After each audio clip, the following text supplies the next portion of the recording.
Hello everyone, welcome to RM series and welcome to the channel.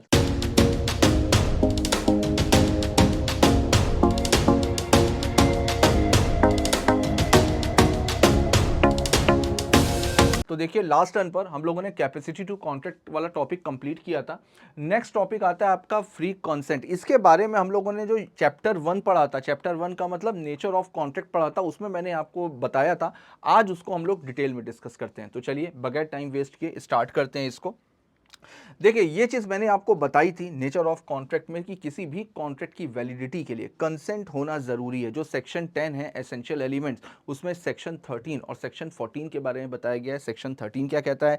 Section 13 कहता है कि भाई कंसेंट का होना जरूरी है, बगैर कंसेंट के कोई भी एग्रीमेंट वैलिड नहीं होगा। सेक्शन 14 क्या बताता है? सेक्शन 14 बताता है कि वो जो कंसेंट है, तो केवल कंसेंट से काम नहीं चलता, उस कंसेंट का फ्री होना भी जरूरी है। तो पहले हम लोग बात करते हैं सेक्शन 13 की। Section 13 consensus ad idem. Consensus ad idem का मतलब क्या होता है? Same thing in same sense. जब दो लोग किसी एक ही चीज पर एक ही तरीके से एक ही समय पर अग्री करते हैं तो उसको बोला जाता है इस कॉन्ट्रैक्ट में कंसेंसस एट आइडम है। यानी जैसा ऑफर दिया गया था, सामने वाले ने उसको वैसे ही समझा, वैसे ही उसने अपनी कंसेंट दी है। कोई जोर जबरदस्ती, किसी भी तरीके का झूठ, किसी भी तरीके का प्रेशर कुछ भी नहीं था। उसने जैसा ऑफर सुना वैसे ही उसको एक्सेप्ट किया। अब सेक्शन 14 क्या कहता है? सेक्शन 14 कहता है कि भाई कंसेंट से काम नहीं चलेगा, उस कंसेंट का फ्री होना भी जरूरी है। अब फ्री कब होगी? फ्री तब होगी जब उसमें 5 एलिमेंट्स में से कोई भी एक एलिमेंट ना हो। अगर इन पांचों में से कोई भी एक एलिमेंट है तो फिर उस कंसेंट को फ्री नहीं माना जाएगा। कौन कौन सा?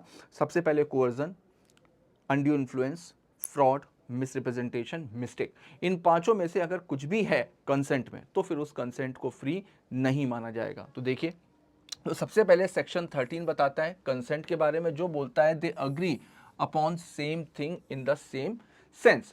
अब देखिए कंसेंसस एट आइटम का मैंने आपको मतलब क्या बताया। देखिए the agreement is void ab initio that it is not enforceable at the option of either party if there is no consent at all. तो कंसेंट का होना जरूरी होता है। अब देखिए फ्री कंसेंट। फ्री कंसेंट में मैंने आपको क्या बताया? फ्री कंसेंट बताया कि अगर इन 5 में से अगर कोई भी एक चीज है तो फिर उसको कंसेंट फ्री नहीं माना जाएगा। तो देखो consent is said to be free, तो कंसेंट को फ्री माना जाएगा when it is not caused by, when it is not caused by coercion, undue influence, fraud, misrepresentation, mistake.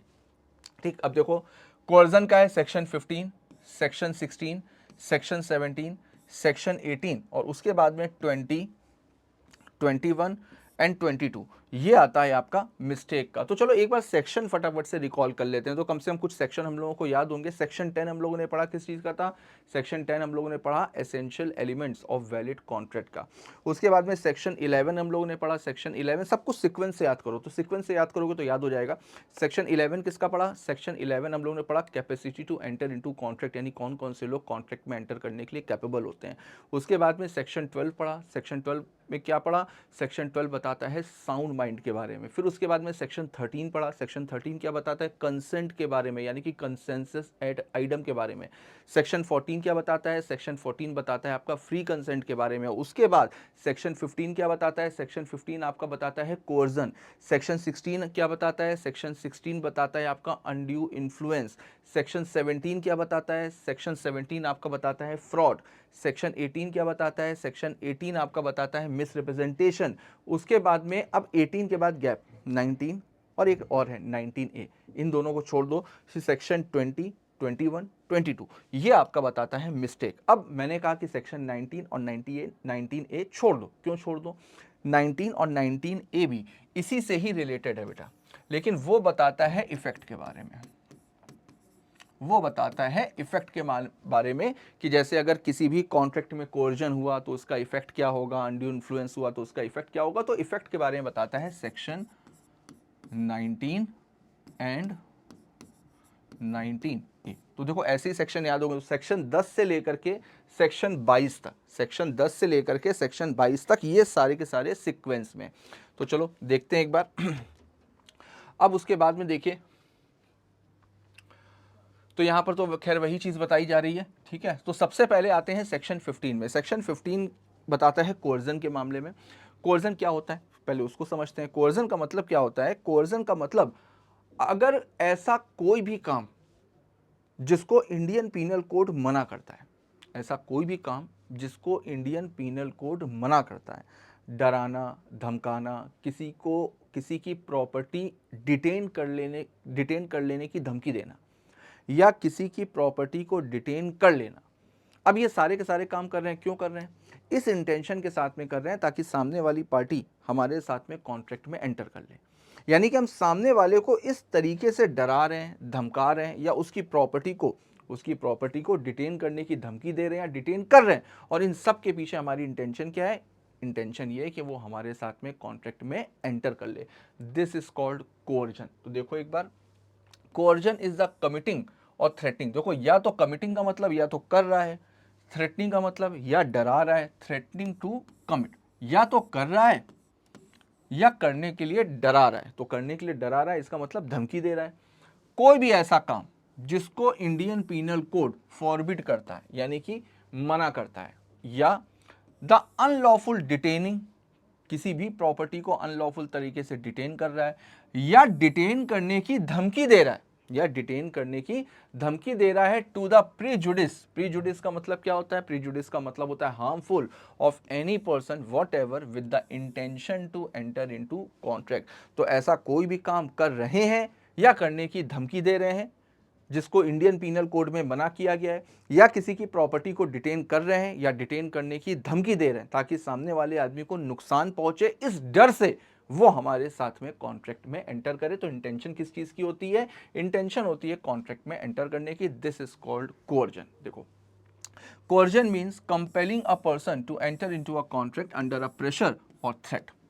A person to whom money has been paid or anything delivered under coercion must repay और return it। ये चीज़ मैंने आपको शायद पहले भी बताई थी। एक होता है restitution benefit। restitution benefit का मतलब मैंने क्या बताया था? getting back। सेक्शन 64 और सेक्शन 65 की बात करी थी। restitution का मतलब getting back, यानी कि मैंने आपको बताया था कि void contract, voidable contract, ठीक है, वॉइड कॉन्ट्रैक्ट और वॉइडेबल कॉन्ट्रैक्ट, इन दोनों में रेस्टिट्यूशन बेनिफिट अलाउड होता है। यानी अगर हमने कोई भी एडवांस पैसा दिया है या लिया है, अगर लिया है तो हमें वापस करना पड़ेगा, दिया है तो वो हमें वापस मिल जाएगा। This is called restitution benefit. तो बेटा, अगर किसी भी कॉन्ट्रैक्ट में कोर्जन है तो अग्रीव्ड पार्टी, अग्रीव्ड का मतलब जिसको डराया गया है, धमकाया गया है, उसके पास में ऑप्शन होता है कि वो कॉन्ट्रैक्ट को कोर्ट में जाकर के बाद में कैंसिल भी करा सकता है, और अगर उसने कोई भी बेनिफिट लिया है तो वो वापस कर देगा, और अगर उससे पास से कोई चीज गई है तो वो उसको वापस मिल जाएगी। यानी कि रेस्टिट्यूशन बेनिफिट अलाउड होता है वॉइडेबल कॉन्ट्रैक्ट में। तो अगर किसी भी कॉन्ट्रैक्ट में coercion, undue influence, fraud, misrepresentation, ये सारी चीजें हैं, तो वहां पर कॉन्ट्रैक्ट के ऊपर इफेक्ट क्या होगा? वहां पर कॉन्ट्रैक्ट वॉइडेबल होगा और रेस्टिट्यूशन बेनिफिट मिल जाएगा। ये पढ़ हम लोग कोअर्जन रहे हैं, लेकिन मैंने आपको सारी चीजों में बता दिया एक्सेप्ट मिस्टेक। मिस्टेक के केस में नहीं होगा, मिस्टेक का केस अलग होता है, उसको अभी हम लोग आगे डिस्कस करेंगे। आगे देखिए, एग्जाम्पल देख लेते हैं एक बार। देखो, एक्स सेज टू वाई, अब एक्स वाई से कह रहा है आई शैल किल योर सन और I shall not return the document of title relating to your wife's property. तो या तो मैं बेटे को मार दूंगा या तुम्हारी वाइफ की प्रॉपर्टी के जो पेपर हैं मैं उसको वापस नहीं करूंगा जब तक तुम अपने घर को 5,000 रुपए में मेरे को बेच नहीं देते हो। तो अब आदमी इस तरीके की अगर धमकी देता है तो सामने वाला आदमी क्या करेगा? भाई मजबूरी है, आदमी अपने पहले बेटे को संभालेगा, अपनी वाइफ की प्रॉपर्टी को देखेगा या उससे लड़ेगा। तो वहां पर वाई ने बोला, Y says all right I shall sell my house to you for ₹5,000, do not kill my son और do not detain my wife's document of title. ठीक है, तो उसने बोला कि ठीक है भाई, तुम ऐसा मत करो, मैं साइन कर देता हूं। तो अब एक्स ने क्या किया है? एक्स ने कोर्जन यहां पर किया है। He can not therefore enforce the contract, however Y can enforce the contract if he finds the contract to his benefit. अब देखो, यहां पर जिसके साथ में गलत हुआ है ना, उसके पास में ऑप्शन है, जो मैंने आपको बोला ना, ऑप्शन टू एग्रीव्ड पार्टी। तो जो पार्टी बेटा अग्रीव्ड होती है, यानी जिसके साथ में गलत हुआ है, उसके पास में ऑप्शन होता है। ऑप्शन का मतलब क्या हुआ? वो कैंसिल करा भी सकता है और कैन नॉट कैंसिल, वो कैंसिल करा भी सकता और नहीं भी करा सकता। अगर कैंसिल करा दिया तो कॉन्ट्रैक्ट खत्म, कॉन्ट्रैक्ट वॉइड, और अगर कैंसिल नहीं कराया तो फिर वो कॉन्ट्रैक्ट कंटिन्यू। तो ये उसके हाथ में होता है कि अगर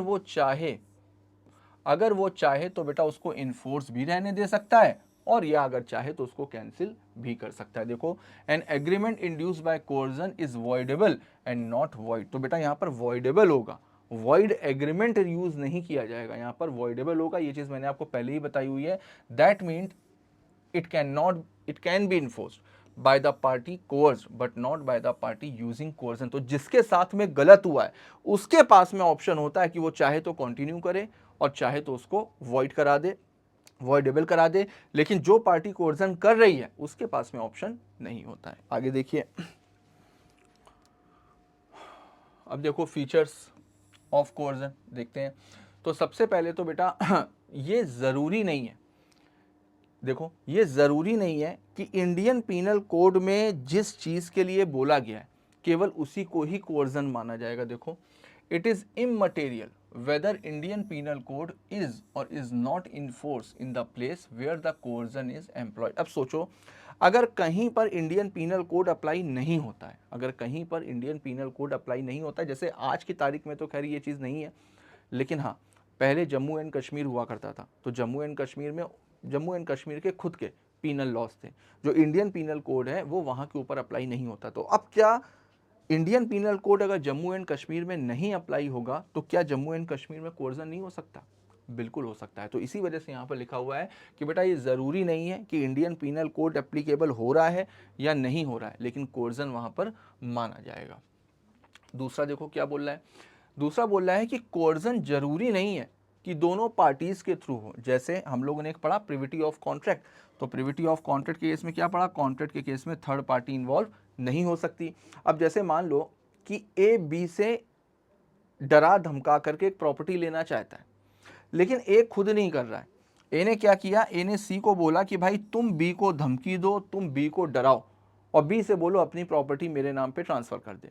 तो यहां पर देखो क्या इसको कोर्जन नहीं माना जाएगा? बिल्कुल माना जाएगा, बिल्कुल माना जाएगा। लेकिन अब यहां पर देखो कोर्जन थर्ड पार्टी की तरफ से प्रोसीड कर रहा है, तो यहां पर वही चीज मेंशन है कि it is not required that the coercion must proceed from the party to the contract, it may proceed from a third party also. मेरी बात समझ में आ रही है? अब देखो जिस तरीके से कोर्जन थर्ड पार्टी के थ्रू हो सकता है उसी तरीके से कोर्जन थर्ड पार्टी के लिए भी हो सकता है। जैसे अब ए बी को धमकी दे रहा है, ए बी को धमकी दे रहा है कि मैं तुम्हारे बेटे को नुकसान पहुंचा दूंगा, अपनी प्रॉपर्टी मेरे नाम पे कर दो। तो बेटा तो थर्ड पार्टी हो गया ना, कॉन्ट्रैक्ट तो ए और बी के बीच में हो रहा है, तो कोर्जन थर्ड पार्टी की तरफ से हो भी सकता है और थर्ड पार्टी को हो भी सकता है। देखिए, it is not necessary that coercion be immediately directed against the party whom it is intended to induce the enter into a contract. It may be directed against any third person whatever. Done है यहाँ तक? अब देखो अब coercion के case में intention क्या होती है? कोर्जन के केस में बेटा एक ही इंटेंशन होती है कि हम उसको इंड्यूस करें। इंड्यूस करने का मतलब उसके ऊपर इस तरीके से प्रभाव डालना, उसको इतना प्रभावित कर देना कि वो हमारे साथ में कॉन्ट्रैक्ट में एंटर कर ले। तो इसको आप ये भी बोल सकते हो कि पार्टी की इंटेंशन क्या होती है? इंटेंशन होती है ताकि वो हमारे साथ में कॉन्ट्रैक्ट में एंटर कर ले। ठीक, तो देखिए ये सारे फीचर्स थे कोवर्जन के। अब effect of threat to file a suit.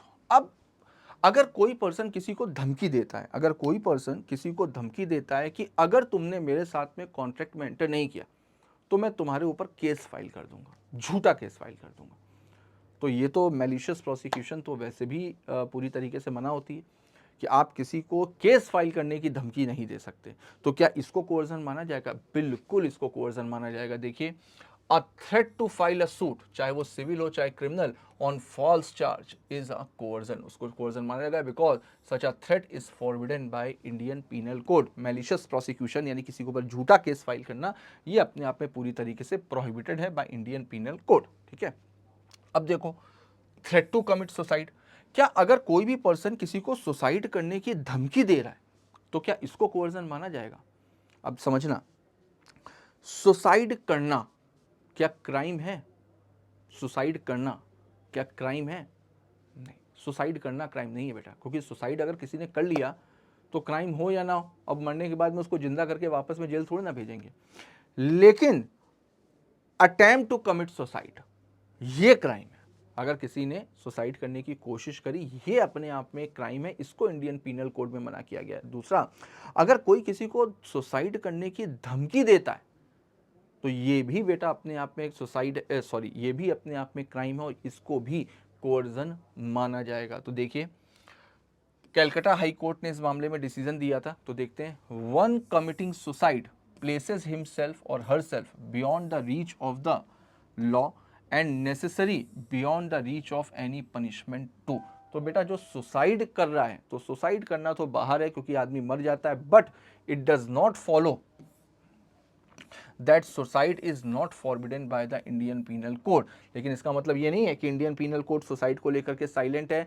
Section 306 of the IPC punishes abetment of suicide. Abetment का मतलब सुसाइड करने की कोशिश करना। सो सुसाइड करने की कोशिश करने को पनिश बोला गया है, वहां पर पनिश माना गया है। Section 309 punishes an attempt to commit suicide. Thus suicide as such is no crime, as indeed it cannot be, but its attempt is, its abetment too is, so it may very well be said that the IPC does forbid suicide. तो suicide अगर आदमी ने कर लिया तब तो भाई आदमी मर ही गया, लेकिन इंडियन पीनल कोड साफ साफ कहता है कि भैया सुसाइड अगर किसी ने कर लिया तो अब उसको तो कुछ नहीं कर सकते, लेकिन अगर किसी ने सुसाइड करने की कोशिश करी तो उसको अपने आप में क्राइम माना जाएगा। यानी कि इंडियन पीनल कोड में जो हमारे लॉ मेकर्स हैं उनकी इंटेंशन क्या थी, सुसाइड को रोकना। तो इसका मतलब ये नहीं है कि इंडियन पीनल कोड सुसाइड करने की आज़ादी देता है, वो सुसाइड करने के लिए भी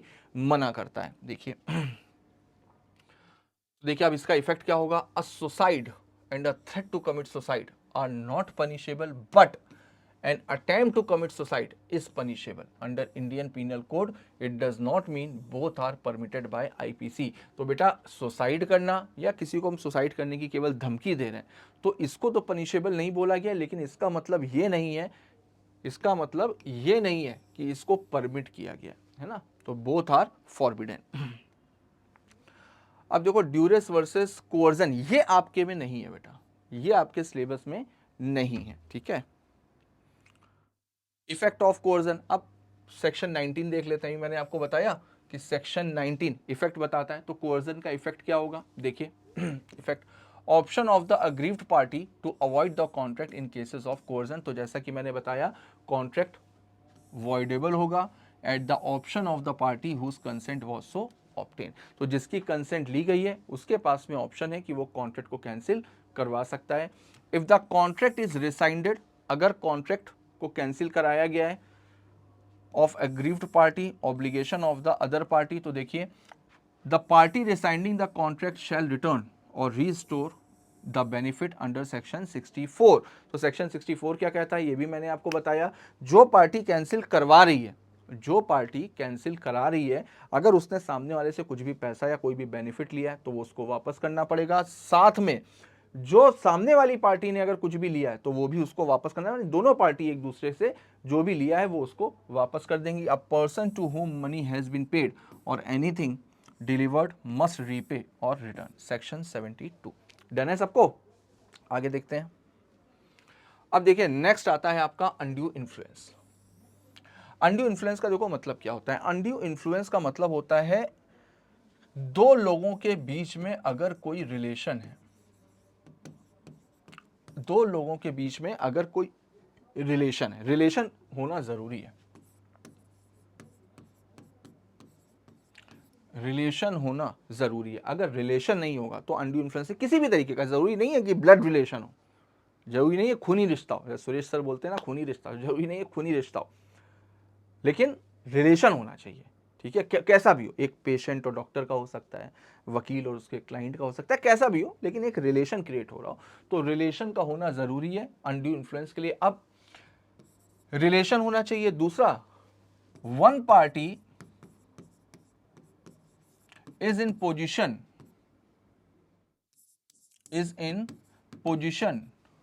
to dominate the will of other यानी एक पार्टी उस पोजीशन पर है कि वो सामने वाले की विल को डोमिनेट कर सकती है। अब विल को डोमिनेट करने का मतलब जैसे डॉक्टर और पेशेंट है, तो जो डॉक्टर अपने पेशेंट को बोलेगा तो क्या पेशेंट उसमें अपना दिमाग लगाएगा क्या? भाई डॉक्टर ने बोला है कि ये दवाई सुबह शाम खानी है, तो आप डॉक्टर को ये थोड़ी ना बोलोगे कि भाई हमको साबित करके दिखाओ, कौन सी किताब में तुमने पढ़ा है कि ये दवाई सुबह शाम खानी है, अगर मैं केवल सुबह सुबह खा लूँ या मैं सुबह दोपहर शाम खा लूँ, ये नहीं नहीं खा सकता। आप डॉक्टर से बहस नहीं करो, आप डॉक्टर के ऊपर ट्रस्ट करते हो कि जो डॉक्टर बोल रहा है वही आपको करना पड़ेगा। तो यहां पर डॉक्टर उस पोजीशन पर है ना जहां पर वो आपकी विल को डोमिनेट कर सकता है। ठीक, तो सबसे पहले तो रिलेशन होना चाहिए। दूसरा, एक पार्टी उस पोजीशन पर होनी चाहिए जहां पर वो सामने वाले की विल को, यानी कि उसकी इच्छा को, उसकी मर्जी को डोमिनेट कर सकती है। और दूसरा, वो अपनी पोजीशन को डोमिनेट कर रही है। क्यों कर रही है? To enter into contract. अब वो सामने वाले को डोमिनेट कर रहा है, क्यों कर रहा है? ताकि वो मेरे साथ में कॉन्ट्रैक्ट में एंटर कर ले। This is called undue influence. और अगर समराइज वे में समझना है तो अनड्यू इन्फ्लुएंस का मतलब होता है अपनी पोजीशन का गलत फायदा उठाना। अपनी पोजीशन का गलत फायदा उठाना इस इंटेंशन के साथ में ताकि सामने वाली पार्टी हमारे साथ में कॉन्ट्रैक्ट में एंटर कर ले। This is called undue influence. तो एक बार देखते हैं।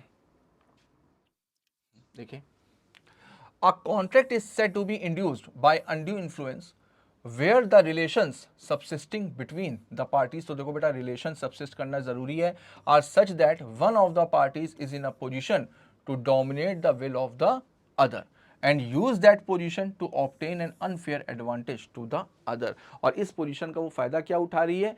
इस पोजीशन का वो अनफेयर एडवांटेज ले रही है। कॉन्ट्रैक्ट में एंटर करेंगे, हमको फायदा हो जाएगा, उसको नुकसान हो जाएगा, तो वो अनफेयर एडवांटेज ऑब्टेन करने की कोशिश कर रही है। अब देखो, a person is deemed to be in a position to dominate the will of the other when he और she holds authority real or apparent over the other or he और she stands in a fiduciary relationship. अब देखो, यहां पर एक assumption लिया गया है। यहां पर क्या एजम्पशन लिया गया है? यहां पर बोला गया है कि भाई अगर रिलेशंस के बीच में, अगर रिलेशंस के बीच में साफ साफ ये दिखाई पड़ रहा है, रियल अपेरेंट अथॉरिटी का मतलब क्या हुआ? साफ साफ दिखाई पड़ रहा है कि भाई ये बंदा इस बंदे को डोमिनेट करेगा। जैसे डॉक्टर हो गया, आपका लॉयर और उसका क्लाइंट। अब लॉयर ने लॉ पढ़ी हुई है, क्लाइंट ने थोड़ी ना पढ़ी हुई है। फादर और सन, फादर हमेशा डोमिनेट करेगा।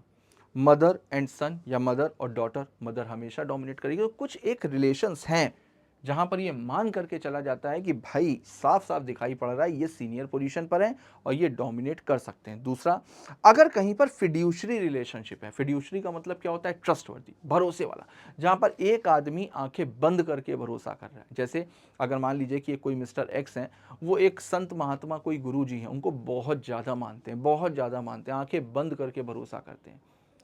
भाई आंखें, तो उन्होंने बोल दिया गुरु जी ने, वो काम करना है, चाहे उससे फायदा हो या नुकसान हो, कोई सोचना ही नहीं है। फादर ने अपने बेटे को बोला तो क्या सन कुछ दिमाग लगाएगा क्या? फादर ने बोला है तो करना है। ये सब रिलेशन क्या होते हैं? भरोसे वाले रिलेशनशिप होते हैं, जहां पर एक आदमी सामने वाले के ऊपर आंखें बंद करके भरोसा हो रहा है। तो बेटा ऐसा रिलेशन जहां पर रियल और अपेरेंट अथॉरिटी हो ओवर द अदर, या अगर कहीं पर फिड्यूशरी रिलेशनशिप हो, तो वहां पर ये मान करके चला जाएगा। डीम्ड, डीम्ड का मतलब क्या होता है बेटा? डीम्ड का मतलब मानना। यहां पर ये मान करके चला जाएगा कि ये बंदा उस पोजीशन पर है जहां पर सामने वाले को डोमिनेट कर सकता है। देखो एग्जाम्पल देखिए, a father by reason of his authority over the son can dominate the will of the sun.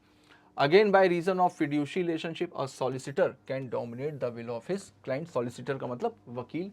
Trustee can dominate the will of the beneficiary। बिल्कुल trustee beneficiary को dominate कर सकता है। Similarly, a person whose mental capacity is affected by age। अब अगर कोई बीमार है, किसी को कोई बीमारी है, तो भाई वो तो पूरी तरीके से डिपेंड करता है आपके ऊपर, तो उसकी बीमारी या उसकी एज की वजह से भी कोई भी आदमी उसका फायदा उठा सकता है। ठीक है, अगर कोई पुअर हिंदू विडो है, अगर कोई पुअर हिंदू विडो, यहां पर देखिए लिखा हुआ है पुअर हिंदू विडो, अगर कोई पुअर हिंदू विडो है और वो बिल्कुल भी पढ़ी लिखी नहीं है, उसको अपने अधिकारों के बारे में नहीं पता, उसको कुछ भी नहीं पता, कुछ भी नहीं पता, तो ऐसी लेडी को इंडियन कॉन्ट्रैक्ट एक्ट ये मान करके चलता है कि भाई ये लेडी जो है इसको बोलेंगे पर्दा नशी women.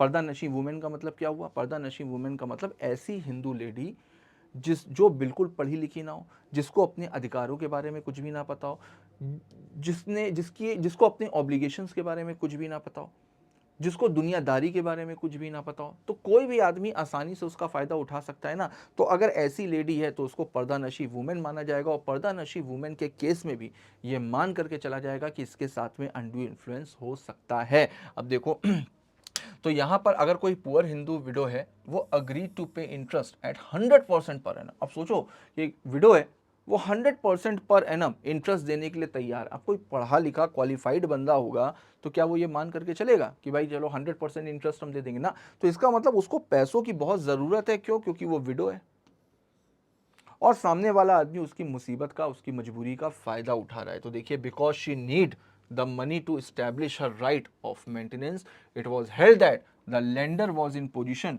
To dominate the will of widow. तो यहां पर ये मान करके चला जाएगा कि जो लेंडर है, जो पैसे उधार दे रहा है, ये उस पोजीशन पर है कि जहां पर ये डोमिनेट कर सकता है। अब देखो यहां पर ये जो प्रिज्यूम किया गया है, ये जो एजम्पशन ली जा रही है, ये जो डीम्ड माना गया, इसके पीछे का लॉजिक क्या है उसको समझने की कोशिश करना है। इसके पीछे का लॉजिक है बेटा कि अगर मान लो कि एक पुअर हिंदू विडो है,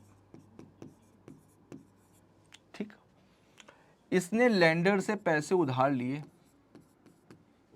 या फादर और सन के बारे में भी बात कर लेते हैं, दोनों के ही ले लेते हैं, सॉरी, फादर और सन दोनों के मामले में बात कर लेते हैं। अब देखो यहां पर ये मान करके चला जाएगा कि भाई फादर की अथॉरिटी है सन के ऊपर, तो फादर डोमिनेट कर सकता है सन को।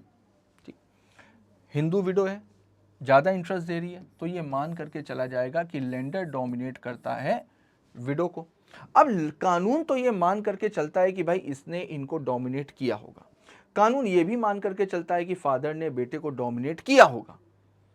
अब लेंडर कह रहा है भाई मैंने तो डोमिनेट ही नहीं किया, आप कैसे मान करके चल रहे हो? तो जज बोलेगा भाई कानून में लिखा हुआ है कि ये डीम्ड है, हम ये मान करके चल रहे हैं कि इसके साथ में अनड्यू इन्फ्लुएंस हुआ, अगर तुमने नहीं किया है तो तुम साबित करो। यानी कि burden of proof, burden of proof यानी कि साबित किसको करना पड़ेगा? साबित करना पड़ेगा लेंडर को कि उसने अनड्यू इन्फ्लुएंस नहीं किया है। उसी तरीके से अगर सन कह रहा है कि फादर ने उसके साथ में अनड्यू इन्फ्लुएंस किया है, तो कोर्ट ये मान करके चलेगा कि सन सही बोल रहा है, किया होगा क्योंकि इसकी अथॉरिटी है। लेकिन फादर ने नहीं किया अगर, तो फादर को यह साबित करना पड़ेगा कि भाई मैंने अनड्यू इन्फ्लुएंस नहीं किया है। मेरी बात समझ में आ रही है? तो इस वजह से प्रिजम्पशन का बेनिफिट है, और प्रिजम्पशन से ये पता चलता है कि भाई जज तो ये मान करके चलेगा कि ऐसा है, लेकिन अगर सामने वाली पार्टी कह रही है कि ऐसा नहीं है तो फिर आप साबित करो। ठीक है, डन है? तो चलो आगे देखते हैं। अब देखो presumption as to domination of will. तो देखिए, अगर किसी की सामने वाले के ऊपर पूरी तरीके से अथॉरिटी है, जैसे master and servant, parent and child, ITO and SSC. ITO का मतलब इनकम टैक्स ऑफिसर, और एसएससी यानी जिसको टैक्स फाइल करना है, सॉलिसिटर एंड बेनिफिशियरी यानी वकील और उसका क्लाइंट, फिड्यूशरी रिलेशन यानी कि ट्रस्टवर्दी रिलेशन। देखो, spiritual Guru and his disciples यानी कि जो गुरु महात्मा संत वगैरह होते हैं वो और उनके शिष्य, यहाँ पर फिड्यूशरी रिलेशनशिप होता है। ट्रस्टवर्दी जैसा कि मैंने एग्जाम्पल दिया था। दूसरा, अगर किसी की एज ज़्यादा है, कोई मेंटल इश्यूज़ हैं, किसी के साथ में बीमारी है, तो फिर वहाँ पर मान करके चला जाता है कि जो मेडिकल अटेंडेंट है वो पेशेंट की मजबूरी का फ़ायदा उठा सकता है। तो बेटा ये जितने भी केसेस हैं ना, इसमें प्रेजम्पशन लिया जाएगा कि भाई इनके साथ में गलत हुआ होगा। अब साबित किसको करना पड़ेगा? सामने वाली पार्टी को। क्लियर है सबको? आगे देखते हैं। अब देखते हैं एग्जाम्पल, एक बार देख लेते हैं। A spiritual guru induced his chela to donate all his property to his ashram and said that in return of it he will certainly get salvation. Okay, तो यहाँ पर एक गुरु जी ने अपने चेले को बोला कि भाई अगर तुम सारी की सारी प्रॉपर्टी मेरे नाम पे कर दोगे तो तुम्हें मोक्ष की प्राप्ति हो जाएगी। वो तो बेचारा वैसे ही मर जाएगा सारी की सारी प्रॉपर्टी देने के बाद में।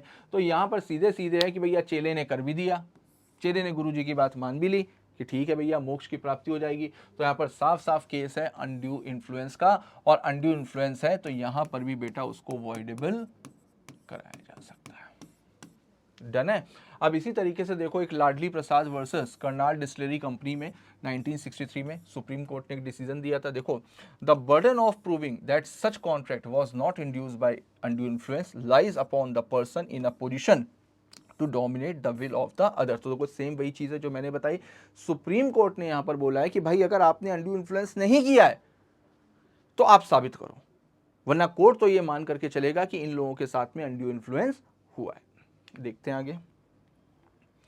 अब देखो कहां कहां पर प्रिजम्पशन नहीं लिया जाएगा। देखो, no presumption of domination of will, landlord और टेनेंट। अब लैंडलॉर्ड और टेनेंट में टेनेंट कह रहा है कि लैंडलॉर्ड ने अनड्यू इन्फ्लुएंस किया है, कोर्ट टेनेंट की बात नहीं मानेगा, कोर्ट टेनेंट से कहेगा साबित करो। तो इन रिलेशन में बर्डन ऑफ प्रूफ किसके ऊपर होगा, इनके ऊपर होगा।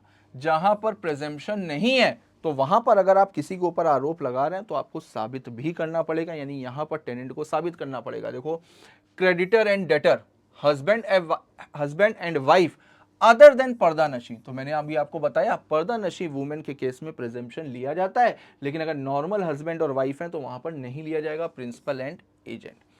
अब देखो, पर्दा नशी वुमेन, हालांकि ये मॉड्यूल में आपके नहीं है, मॉड्यूल में आपके नहीं है, लेकिन अगर आप पीवाईक्यूज देखोगे तो पीवाईक्यूज में कहीं ना कहीं इससे रिलेटेड कुछ क्वेश्चन पूछे गए हैं, तो एक बार एक्स्ट्रा भी पढ़ लेते हैं तो कोई इससे नुकसान नहीं है। देखो, बर्डन ऑफ प्रूफ किसके ऊपर रहेगा, सामने वाले के ऊपर। अब सामने वाला कैसे साबित करेगा, सामने वाला कैसे साबित करेगा, तो बेटा सामने वाला इस तरीके से साबित करेगा कि वो पहले तो ये साबित करे कि उसने हर एक चीज full disclosure is made to the pardanashin women. पर्दा नशी वुमेन को भाई हमने सारी की सारी चीजें, सारे के सारे इफेक्ट्स पहले ही डिस्क्लोज कर दिए थे, हमने उससे कुछ छुपाया नहीं था, उसको साफ सुथरे तरीके से बताया था। और पर्दा नशी वुमेन इतनी सक्षम है कि वो कॉन्ट्रैक्ट को अच्छे से पढ़ भी सकती है और अच्छे से समझ भी सकती है। तो ये अगर हम साबित कैसे करेंगे, तो हम ऐसे ही साबित कर सकते हैं कि हमने उसको सारी बातें बताई थी। दूसरा, इसने कॉन्ट्रैक्ट को बहुत अच्छे तरीके से समझ लिया। इससे रिलेटेड एक केस भी है बॉम्बे हाई कोर्ट में, शेख इस्माइल वर्सेस अमीर बीबी का। तो देखो, अगर कोई वुमेन है वो कोर्ट में जाती है, कोर्ट में जाकर के सबूत भी देती है, रेंट को सेटल करती है, टेनेंट के साथ में रेंट को सेटल करती है, रेंट को कलेक्ट भी करती है, तो इसका मतलब सोचो कितना काम कर रही है। उसको कोर्ट की प्रोसीडिंग के बारे में पता है, किराए के बारे में पता है, सब कुछ पता है। तो ये पर्दा नशी हुई कहां से, पर्दा नशी का मतलब मैंने क्या बताया, ऐसी वुमेन जिसको अपने अधिकारों के बारे में ना पता हो, जिसके पास कोई भी क्वालिफिकेशंस ना हो, ऐसी लेडी को बोलते हैं पर्दा नशी। जो वुमेन इतने सारे काम कर रही है तो उसको पर्दा नशी तो नहीं बोला जाएगा। देखो, communicates in matters of business with main other than the members of her family. अब फैमिली के बाहर जो बाहर के लोग होते हैं उनके साथ में बिजनेस के मैटर को भी डिस्कस कर रही है। तो सोचो, इतना तो एमबीए होल्डर भी ना कर पाए, तो इसको पर्दा नशी वुमेन नहीं माना गया। डन है सबको, चलो आगे देखते हैं। अब देखिए सेक्शन 19A, सेक्शन 19A क्या बोलता है, इफेक्ट ऑफ अनड्यू इन्फ्लुएंस। तो बेटा सेम वही चीज है, अगर अनड्यू इन्फ्लुएंस हुआ है तो जिसके साथ में इन्फ्लुएंस हुआ है उसके पास में ये ऑप्शन है कि अगर वो चाहे तो कॉन्ट्रैक्ट को कैंसिल करा सकता है, यानी कि वॉइडेबल करा सकता है। देखिए, when consent to an agreement is caused by undue influence the contract is voidable at the option of party whose consent was so caused. और सेम वही चीज है, रेस्टिट्यूशन बेनिफिट मिल जाएगा इसमें भी, where some transaction is entered into in the ordinary course of business but due to certain contingencies one party is able to make the other party agree to certain terms and condition then it is not undue influence। देखो इससे related एक case भी है, अगर market में किसी चीज की कमी चल रही है, अगर मार्केट में किसी चीज की कमी चल रही है और अचानक से उसके प्राइस बढ़ गए, भाई शॉर्टेज है तो प्राइस तो बढ़ गए। यहां पर अभी जो ऑर्डिनरी कोर्स ऑफ बिजनेस के ट्रांजेक्शन होते हैं ना, जो ऑर्डिनरी ट्रांजेक्शन्स होते हैं, उसमें अगर कोई कॉन्टीजेंसी है और उसमें सामने वाली पार्टी सारी टर्म्स और कंडीशंस को एक्सेप्ट कर रही है, तो फिर वहां पर उसको अनड्यू इन्फ्लुएंस नहीं माना जाएगा। देखो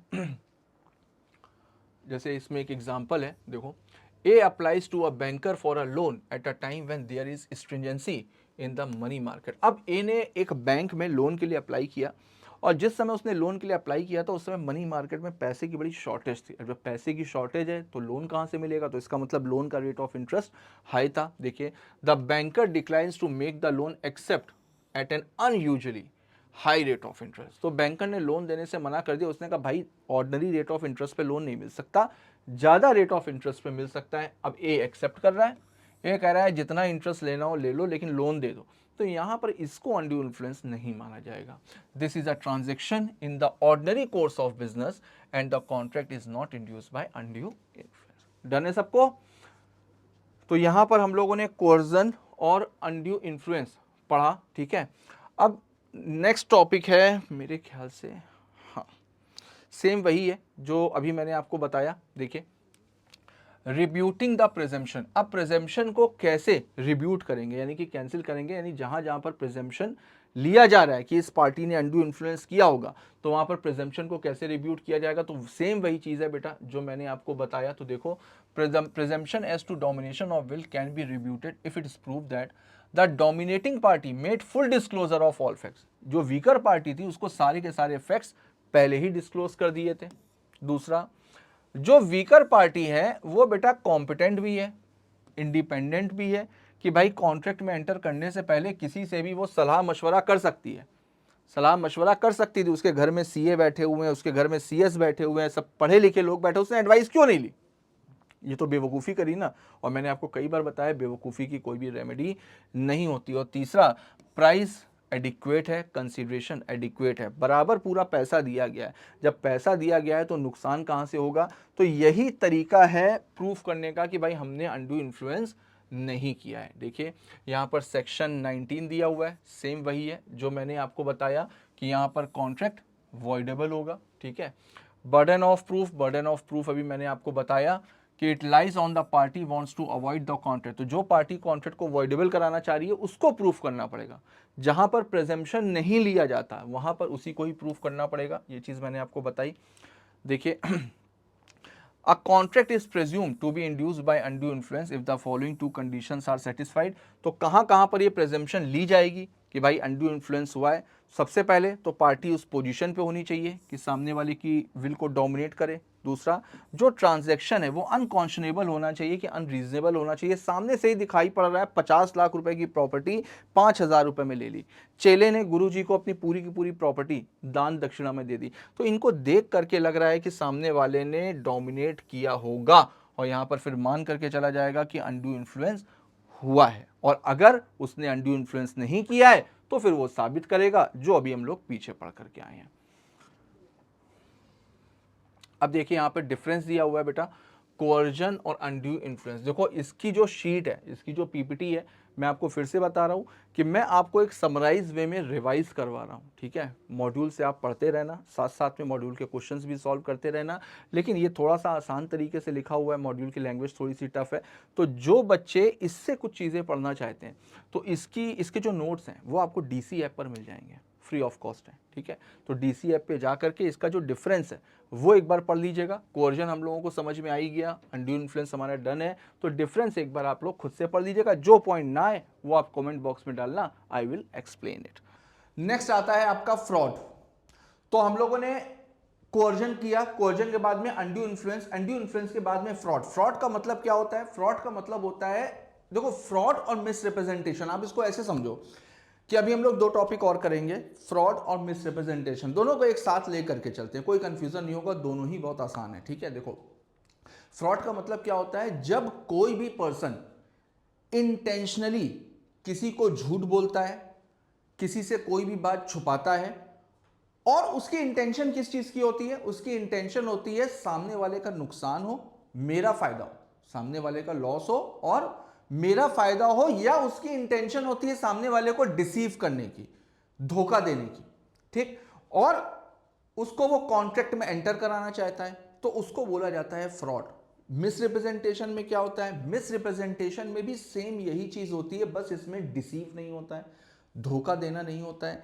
दूसरा, इंटेंशन नहीं होती है सामने वाले का नुकसान पहुंचाने की, और तीसरा, वो बंदा झूठ तो बोल रहा है लेकिन जानबूझ करके झूठ नहीं बोल रहा है, गलती से झूठ बोल रहा है ना। तो ये होता है मिसरिप्रेजेंटेशन। मिसरिप्रेजेंटेशन और फ्रॉड दोनों लगभग सेम है, बस केवल एक चीज का खेल है, इंटेंशन का। फ्रॉड जानबूझ करके किया जाता है, विद इंटेंशन किया जाता है। मिसरिप्रेजेंटेशन में भी झूठ होता है, लेकिन उसमें झूठ बेटा विदाउट इंटेंशन या विदाउट डिसीव दिया जाता है। तो खैर चलो, अभी हम लोग डिटेल में पढ़ते हैं। तो सबसे पहले हम लोग स्टार्ट करते हैं फ्रॉड। तो देखो, फ्रॉड क्या है? फ्रॉड में कुछ एक्ट्स को इंक्लूड किया गया, इसकी जो मीनिंग है वो इंक्लूसिव है, यानी कि कुछ चीजों को इसमें इंक्लूड किया गया है। तो देखते हैं कि कौन कौन सी चीजों को इंक्लूड किया गया है। Fraud means and includes any of the following acts, तो कुछ कंडक्ट है बेटा, कुछ एक्ट है, उसको बोला गया है कि अगर कोई भी पर्सन ये सारे के सारे एक्ट करता है, इनमें से कोई भी एक्ट करता है, तो फिर उस एक्ट को माना जाएगा कि इसने फ्रॉड किया हुआ है। देखिए, act committed by a party to a contract or with his और हर कॉन्विनेंस और बाय हिज और हर एजेंट, यानी कि वो खुद से कर रहा है या अपने एजेंट के साथ में मिलकर के कर रहा है, विद इंटेंट टू डिसीव, यानी कि जानबूझ करके, with intention to deceive another party thereto or his और her agent or to induce him or her enter into contract, और उसको इंड्यूस कर रहा है। किस चीज के लिए इंड्यूस कर रहा है? ताकि वो उसके साथ में कॉन्ट्रैक्ट में एंटर कर ले। तो बेटा इसको बोला जाता है फ्रॉड। तो फ्रॉड में मेन क्या है? मेन तो है आपका intent to deceive, intent to deceive, और साथ में किस चीज के लिए इंड्यूस किया जा रहा है? Induce him to enter into contract, ठीक है, उसको कॉन्ट्रैक्ट में एंटर करने के लिए इंड्यूस किया जा रहा है। अब देखो कौन कौन से एक्ट हैं, कौन कौन से कंडक्ट हैं जिसको फ्रॉड माना जाएगा। तो देखिए, the suggestion as to a fact of what which is not true by one who does not believe it to be true. अब देखो इसका मतलब क्या हुआ? एक पर्सन किसी फैक्ट को लेकर के, किसी बात को लेकर के एक सजेशन दे रहा है, और वो जानबूझ करके ऐसा सजेशन दे रहा है जो कि गलत है, और उसको ये बात पता है कि वो गलत बोल रहा है, लेकिन उसके बावजूद वो बोल रहा है। इसका मतलब अगर आसान भाषा में समझना है तो इसका मतलब होता है झूठ बोलना। मेरे को पता है कि ऐसा है नहीं, लेकिन तो भी मैं ऐसा बोल रहा हूं। मुझे पता है कि ऐसा नहीं है, लेकिन उसके बावजूद मैं बोल रहा हूं। और किस चीज के लिए बोल रहा हूं? किसी फैक्ट के लिए बोल रहा हूं। अब इसको समझना, यहां पर फैक्ट इंपॉर्टेंट क्यों है? फैक्ट इंपॉर्टेंट बेटा इस वजह से हो जाता है कि देखो, एक एडवाइस देना, एक सजेशन देना। जैसे आपने मेरे से बोला कि सर आपकी बाइक अच्छी है। अब मैंने आपको बोला कि यार मेरे ख्याल से तो यार बाइक ठीक है, बाकी तुम एक बार चेक कराना चाहो तो करवा सकते हो। अब बाई चांस मान लो कि मेरी बाइक खराब है, लेकिन फिर भी मैं उसको एक सजेशन दे रहा हूं, मैं अपनी एक बात बोल रहा हूं कि भाई मेरे हिसाब से तो ठीक है, लेकिन एक बार फिर भी तुम चेक कराना चाहो तो करा लो। अब क्या इसको फ्रॉड माना जाएगा? नहीं माना जाएगा। लेकिन मुझे पता है कि मेरी बाइक में ये प्रॉब्लम है, मेरी बाइक खराब है, वो मेरे से पूछ रहा, मैं जानबूझ करके उसको बोला नहीं ये बिल्कुल सही है, इसमें कोई कमी नहीं है। दिस इज कॉल्ड झूठ, या दिस इज कॉल्ड फ्रॉड। मेरी बात समझ में आ रही है? तो अगर कोई भी पर्सन जानबूझ करके किसी फैक्ट को लेकर के ऐसा सजेशन दे रहा है जो कि सही नहीं है, जो कि सही नहीं है, और उसको ये बात पता भी है कि सामने वाले को नहीं पता, या जो मैं बात बोल रहा हूं वो वाकई में सही नहीं है, यानी कि जानबूझ करके झूठ बोलना। दूसरा देखो, the active concealment of a fact, यानी कि किसी भी बात को जानबूझ करके छुपाना, बाय वन हैविंग नॉलेज और बिलीफ ऑफ द फैक्ट, यानी मेरे को अगर कोई भी फैक्ट, किसी भी बात के बारे में पता है, लेकिन मैं जानबूझ करके सामने वाली पार्टी से छुपा रहा हूं, तो उसको बोला जाएगा एक्टिव कंसीलमेंट, और एक्टिव कंसीलमेंट भी फ्रॉड माना जाता है।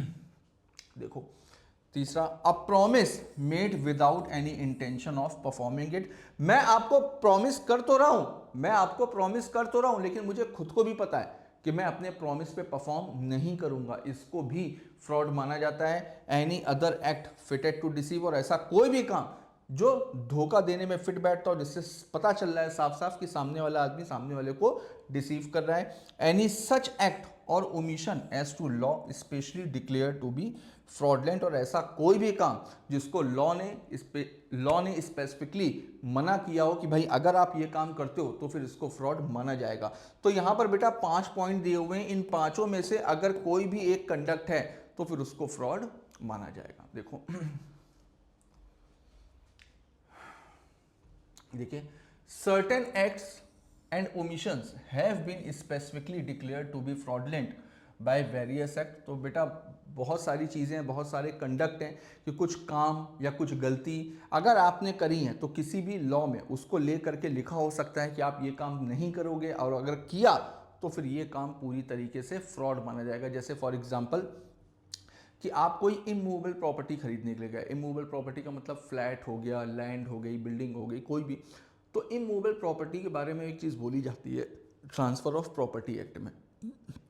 उसमें ये लिखा रहता है ट्रांसफ़र ऑफ प्रॉपर्टी एक्ट में कि अगर कोई भी इमूवेबल प्रॉपर्टी का सेलर है, ठीक, और उसके पास में कोई बायर आया इमूवेबल प्रॉपर्टी को खरीदने के लिए, तो बायर कुछ भी पूछे या ना पूछे, सेलर की नॉलेज में अगर कोई भी डिफेक्ट है प्रॉपर्टी को लेकर के, तो सेलर की ड्यूटी बनती है कि वो बायर के बगैर पूछे हर एक बात को डिस्क्लोज करे। और अगर सेलर कुछ भी छुपाता है, बायर पूछे या ना पूछे, अगर सेलर कुछ भी छुपाता है तो फिर उसको फ्रॉड माना जाएगा। ये बात ट्रांसफर ऑफ प्रॉपर्टी एक्ट में लिखी हुई है कि वैसे जैसे आपने अगर सेल ऑफ गुड्स एक्ट पढ़ा होगा तो let the buyer beware caveat emptor आपने डॉक्ट्रिन पढ़ी होगी, तो उसमें कई बार होता है कि भाई अगर मूवेबल प्रॉपर्टी को लेकर के तो बायर की भी जिम्मेदारी बनती है, बायर भी इंक्वायरी करे, बायर भी पूछे, बायर भी जांच पड़ताल करे। लेकिन इमूवेबल प्रॉपर्टी के केस में बायर का पूछना ज़रूरी नहीं है, लेकिन सेलर का बताना ज़रूरी है। तो वही चीज़ यहाँ पर देखिए, एग्जाम्पल है under section 55 of the transfer for property act, transfer of property act होगा बेटा, सही कर लीजिएगा इसको। The seller of the immovable property is required to disclose to the buyer any material defect in the property to be sold, a non disclosure amount to fraud. तो अगर किसी भी बात को छुपाया गया है, किसी भी बात को डिस्क्लोज नहीं किया गया है, तो उसको फ्रॉड माना जाएगा। और कोई भी दूसरा काम जो डिसीव करने में फिट बैठता हो उसको भी फ्रॉड माना जाएगा। देखिए आगे अब देख लेते हैं एग्जाम्पल एक बार। A furniture dealer conceals the cracks in furniture by polish work. अब कोई फर्नीचर है, उसने क्या किया, फर्नीचर वाले ने उसमें कोई पॉलिश लगा दिया, पॉलिश लगा करके उसने क्रैक को छुपा दिया, दिस इज कॉल्ड फ्रॉड। दूसरा यहाँ पर एक केस लॉ दिया हुआ है, देखिए, T bought a cannon from H, it was defective. अब टी ने एच से कैनन लिया जो कि डिफेक्टिव था, अब एच ने उसको जैसे ही प्लग किया वहां पर उसमें ब्लास्ट हो गया। T did not examine the cannon, अब उसने खरीदते समय उसको एग्जामिन नहीं किया, but it burst when he used it, held as the plug had not deceived by T, he was liable to pay for the canon। अब देखो यहाँ पर कैनन की बात हो रही है, तो ये मूवेबल प्रॉपर्टी हो गई। मूवेबल प्रॉपर्टी में अभी मैंने बताया ना भाई, बायर को भी जांच पड़ताल करनी चाहिए। तो यहाँ पर जब उसने कैनन खरीदा तो उसने कोई भी चेक नहीं किया, उसने कोई भी इंक्वायरी नहीं करी, उसने भाई सेलर ने भी बेच दिया। कहीं पर किसी कानून में ऐसा थोड़ी ना लिखा हुआ है कि सेलर अपना खराब सामान बेच नहीं सकता, बिल्कुल बेच सकता है, कुछ जगह पर बायर की भी जिम्मेदारी होती है। तो यहाँ पर टी ने उसको ना तो एग्जामिन किया, ना ही उसके बारे में कुछ पूछा, उसने जैसे ही प्लग किया तो वहां पर वो बर्स्ट हो गया, तो इस वजह से वो लायबल होगा पेमेंट देने के लिए, इसको फ्रॉड नहीं माना जाएगा। ठीक है, आगे देखिए। अब फ्रॉड के कुछ एसेंशियल्स दिए हुए हैं। सबसे पहले तो एक रिप्रेजेंटेशन होना चाहिए, रिप्रेजेंटेशन वो भी फॉल्स होना चाहिए, झूठा होना चाहिए। दूसरा, जो कॉन्ट्रैक्ट की पार्टी है वही करेगी। जैसे हम लोगों ने देखा कि कोर्जन में move from third party, coercion में थर्ड पार्टी इन्वॉल्व हो सकती है, लेकिन फ्रॉड हमेशा वही पार्टी करेगी जो कि कॉन्ट्रैक्ट में पार्टी होगी। तीसरा, with a view to deceive the other party, intention किस चीज की होती है, सामने वाले को डिसीव करने की। चौथा, it must relate to fact, बेटा किसी फैक्ट को लेकर के होनी चाहिए, किसी सजेशन को लेकर के नहीं होनी चाहिए, एडवाइस नहीं होनी चाहिए। आप किसी बात को कर रहे हो, आप किसी बात को मजबूती के साथ में रख रहे हो, तो उसको बोला जाता है फैक्ट। तो किसी ना किसी फैक्ट से रिलेटेड होना चाहिए। The other is actually deceived, अब मैं आपको धोखा देने की इंटेंशन तो है, मैं आपको धोखा देने की कोशिश कर रहा हूं, लेकिन आपको धोखा हुआ ही नहीं, तो फिर वहां पर नहीं, सामने वाले को डिसीव भी होना चाहिए और सामने वाले को नुकसान भी होना चाहिए। और अगर मैंने आपको आपके साथ फ्रॉड करने की कोशिश करी लेकिन आपका कोई नुकसान हुआ ही नहीं, आपका कोई लॉस ही नहीं हुआ, तो फिर उसको फ्रॉड नहीं माना जाएगा। जैसे मान लीजिए आपने मेरे से पूछा कि सर मेरे को बताइए मैं कौन सी कंपनी के शेयर में पैसा लगा दूं, आपको नॉलेज है, आप बताइए, मैं आपका नुकसान करवाना चाहता हूं, मैंने आपको झूठ बोल दिया, मैंने आपको एक ऐसी कंपनी का नाम बताया जिसके बारे में मुझे पता है कि 2 महीने बाद कंपनी को नुकसान हो जाएगा, आपने मेरे कहने से पैसा लगा दिया। अब मेरी इंटेंशन तो थी आपको धोखा देने की, लेकिन आपने मेरे कहने से पैसा भी लगाया, लेकिन हुआ क्या, उल्टा हो गया, कंपनी को प्रॉफिट हो गया, आपके शेयर का प्राइस 4 गुना बढ़ गया, आपको तो प्रॉफिट हो गया। अब आपको बाद में पता चला कि यार सर ने गलत रिपोर्ट दी थी, सर ने झूठ बोला था, तो क्या इसको फ्रॉड माना जाएगा? नहीं माना जाएगा। क्यों? क्योंकि आपको नुकसान ही नहीं हुआ, नुकसान होना जरूरी है। ठीक, तो ये बेटा कुछ एसेंशियल्स हैं फ्रॉड की, अगर ये सारी चीजें हैं तो फिर उसको फ्रॉड माना जाएगा। देखिए आगे अब देखिए, क्या चुप रहना फ्रॉड होता है? यानी कि अगर कोई भी पार्टी चुप है तो फिर क्या उसको फ्रॉड माना जाएगा? तो देखो, वैसे तो चुप रहने को फ्रॉड नहीं मानेंगे, लेकिन दो ऐसी सिचुएशन है जहां पर साइलेंस को फ्रॉड माना जा सकता है। कौन कौन सी? पहला, जहां पर बोलना आपकी ड्यूटी है, यानी कि जो फिड्यूशरी रिलेशनशिप होती है ना, ट्रस्टवर्दी रिलेशनशिप। अगर कोई भी ट्रांजैक्शन फिड्यूशरी रिलेशनशिप में हो रहे हैं, ट्रस्टवर्दी रिलेशनशिप में हो रहे हैं, तो सामने वाला पूछे या ना पूछे, बताना आपकी ड्यूटी होती है। तो वहां पर भी अगर आप चुप हैं तो फिर उसको फ्रॉड माना जाएगा। दूसरा, जहां पर silence is equivalent to speak, जहां पर चुप रहना बोलने के बराबर है। चुप रहना बोलने के बराबर है कैसे? अगर मान लीजिए मैं आपको ये पेन दे रहा हूं, ठीक, आप मेरे ऊपर भरोसा कर रहे हो, आपने मेरे, ये पेन खराब है, मुझे ये बात पता है कि ये पेन खराब है, ठीक, आपने मेरे से पूछा कि सर ये पेन ठीक है, मैंने आपकी बात को इग्नोर कर दिया, अवॉइड कर दिया, मैंने कोई जवाब ही नहीं दिया, क्योंकि मुझे लगा अगर मैंने आपसे झूठ बोला तो झूठ बोलना तो फ्रॉड हो जाएगा, तो मैंने आपको कुछ बोला ही नहीं, मैंने आपकी बात को इग्नोर कर दिया। आपने दोबारा पूछा, मैंने दोबारा कोई रिस्पॉन्स नहीं दिया। तीसरी बार आपने बोला कि सर इस बार अगर आपने कोई भी जवाब नहीं दिया तो मैं ये मान करके चलूंगा या मैं ये मान करके चलूंगी कि ये पेन पूरी तरीके से सही है। तो अब मेरे चुप रहने से आप क्या अज्यूम करोगे? कि ये पेन सही है, यानी कि मेरा चुप रहना झूठ बोलने के बराबर हो गया। भाई अगर मैं चुप रहा तो आप क्या मान करके चलोगे? कि ये पेन सही है, जबकि ये पेन खराब है। तो यहां पर मेरा चुप रहना बोलने के बराबर है और वो भी झूठ बोलने के बराबर है, तो फिर इसको फ्रॉड माना जाएगा। तो देखिए एक बार, mere silence as to fact likely to affect the willingness of a person to enter into a contract is no fraud. But where it is the duty of a person to speak, तो जहां पर duty है आपकी बोलने की और his or her silence is equivalent to speech, silence amount to fraud, तो वहां पर बेटा साइलेंस को फ्रॉड माना जाता है। These are known as contracts uberrimae fidei. Uberrimae fidei का मतलब क्या होता है? जहां पर ट्रस्टवर्दी रिलेशन होते हैं, where fraud entitles the injured party to avoid the contract. तो यहां पर अगर मान लीजिए कि कोई भी फ्रॉड हुआ है, तो जिसके साथ में फ्रॉड हुआ है उसके पास में पूरा राइट है कि वो कॉन्ट्रैक्ट को वॉइडेबल करा सकता है। मेरी बात सबको समझ में आई? ठीक है, तो ये होता है आपका फ्रॉड का इफेक्ट। अब देखो एक्सेप्शन देख लेते हैं। देखिए, where parties stand in a fiduciary relationship, same वही है जो मैंने आपको बताया, where the circumstances of the case are such that regard being had to, then it is the duty of the person keeping silence to speak. Duty to speak arises when one contracting party reposes trust and confidence in the other, or where one party has to depend upon the good sense of the other. ठीक है, तो यहाँ पर जो उबेरी माई फिदे वाले contract हैं, जो fiduciary relationship है, जहाँ पर एक पार्टी ये भरोसा करती है, वो ये मान करके चलती है कि सामने वाली पार्टी कभी भी उससे कुछ छुपाएगी नहीं, कुछ भी झूठ नहीं बोलेगी। ऐसे रिलेशंस में भी अगर आप चुप हो और आप कुछ नहीं बता रहे हो, जहाँ पर आप साइलेंट हो, तो फिर बेटा उसको फ्रॉड माना जाता है। एग्जाम्पल देखिए, A sells by auction to B a horse which A knows to be unsound. तो ए हॉर्स बेच रहा था और ए को ये बात पता था कि ए जो हॉर्स है वो अनसाउंड माइंड है। बी इज एज डॉटर, अब बी ए की बेटी है। भाई फादर और डॉटर इनके बीच में तो ट्रस्टवर्दी रिलेशनशिप हो गया। Has just comes of age, here the relation between the parties would make it as duty to tell B if the horse is unsound. तो यहाँ पर बेटा फादर की ड्यूटी होती है कि वो अपनी डॉटर को हर एक चीज़ को डिस्क्लोज करे, और यहाँ पर अगर फादर ने अपनी डॉटर को नहीं बताया है तो उसकी साइलेंस को फ्रॉड माना जाएगा, क्योंकि यहाँ पर फिड्यूशरी रिलेशनशिप है। ठीक है, आज थोड़ी सी मेरी हेल्थ इशू है, थोड़ी सी तबीयत गड़बड़ है, आवाज़ हो सकता है स्लो निकल रही हो सकता है मैं स्लो मोशन में पढ़ा रहा हूँ, ठीक है, लेकिन बस 1-2 दिन की बात है, जैसी तबीयत सही होगी वैसे ही हम लोग वापस से पुरानी वाली स्पीड पर आएंगे। तब तक के लिए थोड़ा सा एडजस्ट करना, बस क्लास को कैंसिल नहीं करना चाहता मैं, पेपर भी आने वाले हैं, रिवीजन भी आपका अच्छा चल रहा है, तो एक जो रिदम बना रहता है ना उसको ब्रेक नहीं करना चाहता, तो स्पेशली इसीलिए आपकी क्लास शूट करने के लिए ही आज मैं ऑफिस आया हूँ। ठीक है, तो अगर कोई भी प्रॉब्लम है तो बेटा 1-2 दिन की बात है, जैसी तबीयत सही होगी वैसी सारी चीज़ें वापस से लाइन अप होंगी। आगे देखो,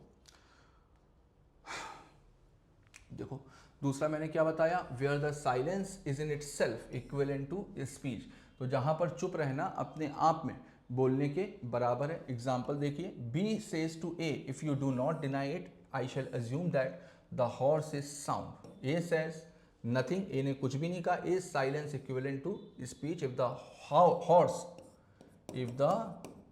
horse turns out to be dangerous, A can held liable for fraud. तो बेटा यहां पर चुप रहना बोलने के बराबर है, तो यहां पर भी इसको फ्रॉड माना जाएगा।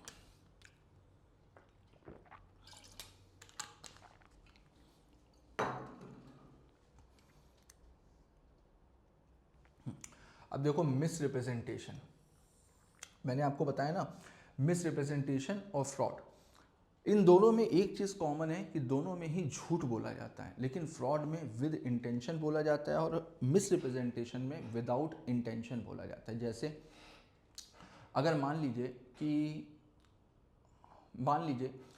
कि मैंने आपको बोला कि क्या आप मेरी कार खरीदोगे, तो आपने मेरे से पूछा कि सर आपकी कार बिल्कुल सही है, कार में कोई डिफेक्ट या कोई स्क्रैच या इस तरीके की चीज़ें तो नहीं है। अब जब मैं अपने घर से ऑफिस के लिए निकला तो मैंने अपनी पार्किंग में देखा तो मेरी कार एकदम फर्स्ट क्लास बिल्कुल चमचमाती खड़ी हुई है, कहीं पर एक छोटा सा स्क्रैच भी नहीं है। मैं सुबह घर से देख करके ऑफिस आया हूँ, तो मुझे तो यही पता है ना कि मेरी कार बिल्कुल नई है, बिल्कुल स्क्रैच फ्री है और कहीं पर कोई डिफेक्ट नहीं है। अब मान लीजिए कि मेरे घर से निकलते ही किसी बच्चे ने उसमें पत्थर मार दिया या कुछ ऐसा स्क्रैच लगा दिया, कुछ भी 19-20 उसमें डिफेक्ट हो गया, ठीक है। अब आपने मेरे से पूछा कि सर आपकी कार पूरी तरीके से सही है, तो भाई मैं तो सुबह देख करके आया हूँ, तो मैंने आपको बोला कि हाँ मेरी कार एकदम फर्स्ट क्लास है, चमचमा रही है, मेरी कार में कहीं पर कोई भी स्क्रैच नहीं है। लेकिन अब मुझे तो नहीं पता कि मेरी कार में स्क्रैच लग चुका है, तो यहाँ पर बेटा मैं आपसे देखो अगर, तो मैं आपसे झूठी तो बोल रहा हूँ ना कि मेरी कार बिल्कुल सही है, जबकि रियलिटी क्या है, मेरी कार में स्क्रैच लग चुका है। तो यहाँ पर मैं झूठ तो बोल रहा हूँ, लेकिन क्या मेरी इंटेंशन है आपको धोखा देने की? नहीं है। This is called misrepresentation. Misrepresentation और फ्रॉड में देखो एक और फर्क होता है, क्या होता है, मिसरिप्रेजेंटेशन में भी आप कॉन्ट्रैक्ट को अवॉइडेबल करा सकते हो। मान लीजिए कि आपने मेरी बात के ऊपर भरोसा कर दिया, आपने मेरे को पैसे एडवांस दे दिए और बाद में देखा तो पता चला कार तो डैमेज है, तो आप बिल्कुल आप कॉन्ट्रैक्ट को कैंसिल करा करके अपना पैसा वापस ले सकते हो। लेकिन यहाँ पर बेटा मैं आपको कोई भी कॉम्पनसेशन वगैरह नहीं दूंगा, क्योंकि गलती मेरी भी तो नहीं है, मेरी कोई इंटेंशन थोड़ी ना थी धोखा देने की। लेकिन फ्रॉड के केस में तो मैं जानबूझ करके कर रहा था, तो वहाँ पर तो भाई मुझे कॉम्पनसेशन भी देना पड़ेगा। और अगर कहीं आपने जो फ्रॉड होता है ना, वो अपने आप में एक क्रिमिनल प्रोसीजर कोड में भी आता है, आईपीसी में भी फ्रॉड कवर है, अगर आपने उसमें केस कर दिया तो फ्रॉड वाले को जेल भी जाना पड़ सकता है। तो बस मिस रिप्रेजेंटेशन और फ्रॉड में यही फर्क होता है। तो देखिए एक बार, misrepresentation is when a party asserts something which is not true though he believes it to be true, यानी यहां पर उसको यह बात बिल्कुल नहीं पता है कि वो झूठ बोल रहा है, लेकिन तो भी वो झूठ बोल रहा है। In other words, misrepresentation is a false representation made innocently, यानी आप इनोसेंट तरीके से फॉल्स रिप्रेजेंटेशन कर रहे हो। देखिए, an agreement is said to be influenced by misrepresentation if all the following conditions are satisfied. तो देखते हैं कौन कौन सी कंडीशन है। सबसे पहले तो जो मिस रिप्रेजेंटेशन है बेटा वो इनोसेंटली होनी चाहिए, ठीक है, यानी कि सामने वाले को डिसीव करने की इंटेंशन नहीं होनी चाहिए। दूसरा, the other party has actually acted believing the misrepresentation to be true, और सेम वही चीज है जो हम लोगों ने फ्रॉड में पढ़ी। जो मिसरिप्रेजेंटेशन है वो मिसरिप्रेजेंटेशन के ऊपर सामने वाले ने भरोसा भी किया हो, उसने मिसरिप्रेजेंटेशन के ऊपर भरोसा करके ही कंडक्ट किया हो, यानी कि एक्ट किया हो। आगे देखते हैं। अब देखो मिसरिप्रेजेंटेशन में बेटा क्या क्या चीजों को इंक्लूड किया गया है, ठीक है। तो सबसे पहले देखो, the positive assertion in a manner not warranted by information of the person making it of that which is not true though he believe it to be true। बेटा किसी चीज की इंफॉर्मेशन जो दी जा रही है वो एक अलग बात है। जो मिसरिप्रेजेंटेशन है ना, मिसरिप्रेजेंटेशन में एक आदमी पॉजिटिव असर्शन दे रहा है, कोई इंफॉर्मेशन नहीं दी जा रही है, एक पॉजिटिव असर्शन दे रहा है कि हाँ भाई ऐसे ही है। आप मेरे से पूछो सर आपकी कार ठीक है, हाँ मुझे तो पता है कि मेरी कार सही है, मैं आपको एक पॉजिटिव फैक्ट बता रहा हूं। कि हाँ मेरी कार बिल्कुल सही और आप मेरी बात के ऊपर भरोसा भी कर रहे हो, मैं आपको किसी और के बारे में कोई इंफॉर्मेशन पास नहीं कर रहा हूं। तो केवल इंफॉर्मेशन नहीं होना चाहिए बेटा, फैक्ट के बेसिस पे चीजें होती हैं। एग्जांपल देख लेते हैं, जैसे यहां पर एक कंपनी वाला एग्जांपल है। अब देखो ए ने बी से बोला कि भाई सी जो है वो पीक्यूआर लिमिटेड में डायरेक्टर बनने जा रहा है। अब ए ने पॉजिटिवली एक फैक्ट बताया बी को कि जो सी है वो पीक्यूआर लिमिटेड कंपनी में डायरेक्टर बनने जाए। सी मान लीजिए बहुत बड़ा आदमी है, जिस कंपनी में जाता है उस कंपनी की किस्मत खुल जाती है। तो ये बात जब सी बी को पता चली तो उसने बी ने क्या किया, बी ने कुछ अमाउंट पीक्यूआर लिमिटेड के शेयर्स में इन्वेस्ट कर दिया। बाद में क्या हुआ, बाद में सी कंपनी का डायरेक्टर बना ही नहीं। तो यहां पर यह चीज बोली गई बेटा कि this is the case of misrepresentation as the fact told by B was not true.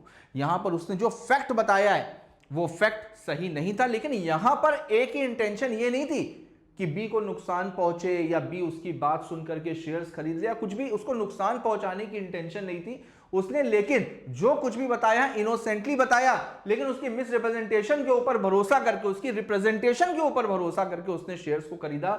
इस वजह से यहां पर बोला गया कि इसको मिस रिप्रेजेंटेशन माना जाएगा। अब देखिए अब यहां पर बेटा अगर कोई भी ब्रीच ऑफ ड्यूटी हो रही है, कोई भी ब्रीच ऑफ ड्यूटी हो रही है लेकिन without an intent to deceive, किसी को धोखा देने की इंटेंशन से नहीं हो रही है, gains an advantage to the person committing it और any one claiming under him by misleading another his prejudice or to the prejudice of anyone claiming under him। तो देखो यहां पर बेटा कोई भी ब्रीच ऑफ ड्यूटी हो रही है लेकिन सामने वाले को धोखा देने की इंटेंशन की नहीं है, लेकिन तो भी ब्रीच ऑफ ड्यूटी तो है। और ब्रीच ऑफ ड्यूटी से हो क्या रहा है, उसका रिजल्ट क्या निकल रहा है, उसका रिजल्ट निकल रहा है हमको फायदा हो रहा है। यानी जो भी मिसरिप्रेजेंटेशन कर रहा है भले वो गलती से कर रहा है लेकिन फायदा तो हो रहा है ना उसका। और सामने वाले के लिए वो प्रीजुडिस है, प्रीजुडिस का मतलब हार्मफुल, सामने वाले के लिए वो नुकसानदायक है। तो यहां पर बेटा इसको मिसरिप्रेजेंटेशन माना जाएगा, भले ही इंटेंशन नहीं है लेकिन आपको फायदा हो रहा है और सामने वाले को नुकसान हो रहा है। लॉ तो चीजों को बैलेंस करके चलता है ना, इस वजह से। आगे देखिए, अब देखो आगे भी एग्जाम्पल दिया हुआ है। अब देखो A had taken a insurance policy from LIC। तो इस एग्जाम्पल को पढ़ने से पहले एक चीज मैं आपको बता दूं, हो सकता है आप लोगों को पता भी हो लेकिन हो सकता है किसी को ना पता हो, कि जैसे जैसे हमारी एज बढ़ती है वैसे वैसे अगर हम LIC की कोई भी पॉलिसी है या लाइफ इंश्योरेंस की कोई भी पॉलिसी अगर हम लेते हैं ना, तो जैसे जैसे एज बढ़ती है वैसे वैसे जो प्रीमियम है वो भी बढ़ता रहता है। क्योंकि जैसे जैसे एज बढ़ रही है डेथ का रिस्क बढ़ रहा है, तो डेथ का रिस्क बढ़ रहा है तो इंश्योरेंस कंपनी का रिस्क बढ़ रहा है, इंश्योरेंस कंपनी का रिस्क बढ़ेगा तो इंश्योरेंस कंपनी ज़्यादा पैसा चार्ज करेगी। तो एज के अकॉर्डिंग प्रीमियम डिसाइड किया जाता है। तो देखते हैं, अब ए ने क्या किया, LIC से एक इंश्योरेंस पॉलिसी खरीदी। अब इंश्योरेंस कंपनी ने उससे एज पूछी, the insurance company asked for correct age of A. अब ए को पता नहीं था, ए ने अपनी एज 20 साल की बता दी कि भाई मेरी एज 20 साल की है।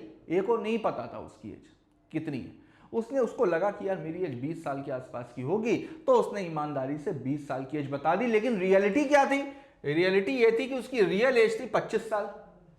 तो अब देखो इंश्योरेंस कंपनियों कहीं ना कहीं नुकसान तो हुआ ना, लेकिन यहां पर बेटा उसने जानबूझ करके तो झूठ नहीं बोला इंश्योरेंस कंपनी से, उसको यही पता था और उसने यही बात बोली। तो देखो thus it will lead to lower premium payment by A and insurance company have to bear the loss. Done है सबको? आगे देखिए, causing however innocently a party to an agreement to make a mistake as to the substance of the thing which is the subject of the agreement। तो बेटा यहां पर भले ही कोई भी पार्टी इनोसेंटली कर रही है, जो भी गलती कर रही है, जो भी मिसरिप्रेजेंटेशन कर रही है वो इनोसेंटली कर रही है, लेकिन वो मिसरिप्रेजेंटेशन जो भी कॉन्ट्रैक्ट का सब्जेक्ट मैटर है उस सब्जेक्ट मैटर से रिलेटेड होना चाहिए। आगे देखिए, A company mentioned in the prospectus that they are distributing dividend। अब देखो ये वाला जो केस लॉ है ना, ये जब आप CA इंटर में आ जाओगे तो CA इंटर में कंपनी लॉ में प्रोस्पेक्टस चैप्टर है, वहां पर भी आप इसी तरीके से पढ़ोगे, लेकिन वहां पर ये अलग उसमें बताया गया, एक अलग इंटेंट में बताया गया, यहां पर ये अलग इंटेंट में बताया गया है, ठीक। जबकि रियलिटी क्या थी, रियलिटी में तो इसको फ्रॉड ही माना गया था, लेकिन यहाँ पर स्टूडेंट्स ने भी कंपनी लॉ नहीं पढ़ा हुआ है तो इसको समझाने के लिए केवल यहाँ पर एक दिया गया है कि कैसे मिसरिप्रेजेंटेशन और फ्रॉड में फ़र्क होता है, लेकिन इसको और भी डेप्थ में आप पढ़ोगे CA इंटर में, ठीक है। लेकिन अभी फिलहाल के लिए जो मैं बोल रहा हूँ बस केवल उतना आपको समझना है, कंफ्यूज नहीं होना है। अब देखो इसमें क्या है कि एक कंपनी ने प्रोस्पेक्टस इशू किया। जब आईपीओ वगैरह लेकर के आते हैं तो पहले प्रोस्पेक्टस इशू करते हैं, तो प्रोस्पेक्टस इशू किया। प्रोस्पेक्टस में कंपनी ने लिखा कि हम पिछले 5 सालों से डिविडेंड डिस्ट्रीब्यूट कर रहे हैं, बस केवल इतना लिखा कि हम पिछले 5 सालों से डिविडेंड डिस्ट्रीब्यूट कर रहे हैं। अब जब कंपनी डिविडेंड डिस्ट्रीब्यूट कर रही है तो आदमी को क्या लगेगा, आदमी को लगेगा यार कंपनी प्रॉफिट में होगी तभी तो डिविडेंड दे रही, क्योंकि डिविडेंड तो हमेशा प्रॉफिट से दिया जाता है। अब लेकिन रियलिटी क्या थी, रियलिटी ये थी कि कंपनी को प्रॉफिट नहीं हो रहे थे प्रेजेंट टाइम में। कंपनी अपनी कैपिटल में से और जो पुराने सालों के जो प्रॉफिट्स थे उसमें से वो डिविडेंड डिस्ट्रीब्यूट कर रही थी। ठीक, तो अब यहां पर पब्लिक को तो ये लगा कि भाई जो कंपनी है वो तो प्रॉफिट में चल रही है क्योंकि डिविडेंड दे रही है, लेकिन रियलिटी अलग थी। कंपनी, लोगों ने पैसा लगा दिया कंपनी में, शेयर्स खरीद लिए, बाद में आकर के पता चला कंपनी तो लॉसेस फेस कर रही है।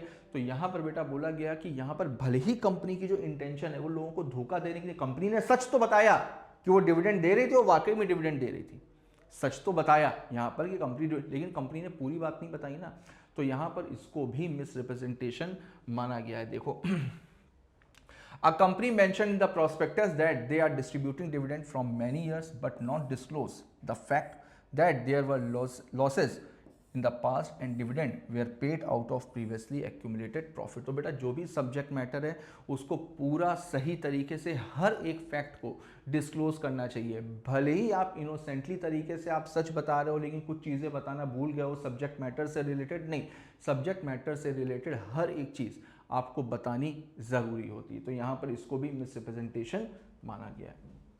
आगे देखिए, अब एसेंशियल्स क्या होते हैं मिसरिप्रेजेंटेशन के, बेटा सेम वही है जो अभी हम लोग पढ़ के आए हैं। सबसे पहले तो मिसरिप्रेजेंटेशन कभी भी थर्ड पार्टी की तरफ से नहीं होगा, तो क्योंकि थर्ड पार्टी की तरफ से तो फिर उसको केवल एक इन्फॉर्मेशन की तरह से ट्रीट किया जाएगा, तो इस वजह से जो कॉन्ट्रैक्ट की पार्टी होगी वही करेगी। दूसरा, फॉल्स होना चाहिए, जो भी रिप्रेजेंटेशन हो रहा है वो फॉल्स होगा। तीसरा, रिप्रेजेंटेशन इनोसेंटली होना चाहिए क्योंकि जानबूझ करके किया तब ये फ्रॉड में कन्वर्ट हो जाएगा। चौथा, सामने वाले को धोखा देने की इंटेंशन होनी चाहिए, deceive the other party, sorry not made, यानी इंटेंशन नहीं होनी चाहिए। ठीक है, तो सामने वाले को धोखा देने की इंटेंशन नहीं होनी चाहिए, और सामने वाले से जो भी मिसरिप्रेजेंटेशन हम कर रहे हैं सामने वाले ने उसके ऊपर भरोसा करके एक्ट भी किया, ये एक्चुअली एक्टेड अपॉन, है ना। देखो आगे, अब बेटा यहां पर डिफरेंस दिया हुआ है, ठीक है, तो डिफरेंस ये नोट्स आपको डीसी ऐप पर मिल जाएंगे, वहां पर आप देख लेना। ये आप लोगों को एक फैसिलिटी मैंने दी है कि भाई मॉड्यूल की अगर लैंग्वेज टफ लगे तो आप इससे याद कर सकते हो। फ्रॉड हम लोगों को समझ में आ गया, मिसरिप्रेजेंटेशन समझ में आ गया, एक बार इसका डिफरेंस देख लेना। इससे अगर नहीं समझ में आता है तो मॉड्यूल से देख लेना, जिससे समझ में आए कर लेना, लेकिन डिफरेंस वही मैंने डाले हैं जो एग्जाम के लिए ज़रूरी है। और अगर बाद में आप बोलोगे तो एक सेपरेट क्लास ले लेंगे जिसमें मॉड्यूल के जितने भी डिफरेंसेज है ना, वो सारे के सारे डिफरेंसेज अपन लोग एक ही क्लास में उसको कवर अप करेंगे, वन शॉट वीडियो बनाएंगे। ठीक है, अब देखो यहाँ पर लास्ट में क्या दिया हुआ है, क्रिमिनल एक्ट। मैंने आपको बताया था ना, मैंने आपको बताया था कि फ्रॉड के लिए क्रिमिनल केस भी किया जा सकता है। क्यों? क्योंकि फ्रॉड को क्रिमिनल एक्ट भी माना गया, लेकिन मिसरिप्रेजेंटेशन में चूंकि इंटेंशन नहीं होती है तो इस वजह से मिसरिप्रेजेंटेशन को क्रिमिनल एक्ट नहीं माना गया। अब देखो कंसिक्वेंसेस क्या होते हैं। कंसिक्वेंसेस बेटा वही होते हैं जो हम लोग पहले भी पढ़ करके आए हैं। तो सबसे पहले तो अग्रीव्ड पार्टी के पास में राइट होता है कि वो कॉन्ट्रैक्ट को कैंसिल करा सकते हैं। तीसरा, द पार्टी हाउएवर में also insist that the contract should be perform. अब देखो यहां पर एक नई रेमेडी दी गई है, इसको समझना अच्छे से। कॉन्ट्रैक्ट को कैंसिल भी करा सकते हैं। दूसरा, जो अग्रीव्ड पार्टी है वो कोर्ट में ये भी बोल सकती है कि सर हमें कॉन्ट्रैक्ट को कैंसिल नहीं कराना, हमें कॉन्ट्रैक्ट को कैंसिल नहीं कराना है, बल्कि सामने वाले ने अगर झूठ बोला है या सामने वाले ने मिसरिप्रेजेंटेशन करी है तो उसकी झूठी रिप्रेजेंटेशन को, उसके झूठ को सच में कन्वर्ट कर दिया जाए। कैसे? जैसे अगर मान लीजिए कि मैंने आपको बोला कि मेरी कार बिल्कुल सही है, कार में कोई कमी नहीं है, और कार में कमी थी, तो आप कोर्ट में यह भी बोल सकते हो कि सर हमें कॉन्ट्रैक्ट को कैंसिल नहीं कराना, हम कार खरीदने के लिए तैयार हैं, आप एक काम करो, इन्होंने बोला था ना कि कार सही है, तो आप इनसे बोलो कि कार को सही करके दे, यानी कि अपने ये झूठ को सच में कन्वर्ट कर ले। मेरी बात समझ में आ रही है? तो यहां पर अग्रीव्ड पार्टी के पास में ये भी राइट होता है कि बेटा वो ये कॉन्ट्रैक्ट में परफॉर्म करने के लिए भी बोल सकता है कि contract should be perform and that he और she should be put in the same position in which he or she would have been, जैसे पहले थे, if the representation made had been true, अगर ये रिप्रेजेंटेशन सही होती तो आज जो सिचुएशन मेरी होती सेम सिचुएशन में आप उसको कन्वर्ट करके दीजिए, ठीक। लेकिन बेटा यहां पर एक चीज और भी बताई गई है कि अगर कोई भी पर्सन, एक ऑर्डिनरी ट्रांजैक्शन करते समय जितनी भी ऑर्डिनरी इंक्वायरी करता है या ऑर्डिनरी इंस्पेक्शन करता है, और अगर वो आपने नहीं किया है तो फिर ये आपकी बेवकूफ़ी मानी जाएगी, ये सेलर की बेवकूफ़ी नहीं मानी जाएगी, ये सामने वाले की गलती नहीं मानी जाएगी। सामने वाले को तो स्मार्ट बोला जाएगा कि उसने आपको बेवकूफ़ बना दिया। और बेवकूफ़ी की और लापरवाही की कोई भी रेमेडी नहीं होती है कानून में। अगर आपने खुद से, जैसे सपोज करो कि आप कोई पेन खरीदने के लिए गए, शॉपकीपर ने आपको पेन दिया, आपने शॉपकीपर को पैसे दिए और पैसे देकर के घर आ गया, घर में आकर के देखा, पेन का कैप खोला, देखा अंदर रिफिल ही नहीं है, पेन तो खाली है, कुछ है ही नहीं उसमें। अब यहां पर गलती किसकी है, आपकी या शॉपकीपर की? गलती आपकी है। एक ऑर्डिनरी आदमी क्या करता है, पेन जब खरीदता है तो पैसे देने से पहले पेन लिख करके चेक करता है ना कि चल रहा है कि नहीं चल रहा है। अगर उस समय आपने चेक किया हो तो आपको पता चल जाता कि शॉपकीपर ने आपको बेवकूफ़ बनाया है, लेकिन आपने नहीं किया। तो शॉपकीपर तो स्मार्ट है, लेकिन गलती आपकी है, आप कुछ नहीं कर सकते। आप शॉपकीपर के पास जाओगे, शॉपकीपर कहते नहीं मैंने तो आपको भरा हुआ पेन दिया था, आपने क्यों नहीं चेक किया, आपको यहीं चेक करना चाहिए था। तो बेटा यही चीज़ यहाँ पर बोली गई है। But a person who had been the means of discovering the truth with ordinary diligence can not avoid a contract on the ground that his और her consent was caused by misrepresentation. ठीक है, तो अगर बेटा उसने ordinary diligence को use नहीं किया है, एक समझदारी को यूज़ नहीं किया है, तो फिर वो मिसरिप्रेजेंटेशन के बेसिस पर कॉन्ट्रैक्ट को कैंसिल नहीं करा सकता। डन है। आगे देखते हैं। देखिए अब देखो, अगर जैसे मान लो कि कोई भी पार्टी है, ठीक है, वो अगर मान लीजिए कि कोई भी फ्रॉड या कोई भी मिसरिप्रेजेंटेशन कर रही है, लेकिन यार उसका सामने वाले के ऊपर असर ही नहीं हो रहा है, उसका सामने वाले के ऊपर असर ही नहीं हो रहा।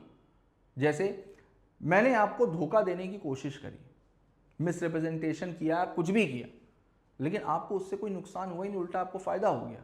मैंने आपको बोला कि आप PQR कंपनी के शेयर्स खरीद लो, मैंने झूठ बोला, मेरा मन था कि आपका नुकसान हो जाए, मैंने आपको गलत सलाह दी।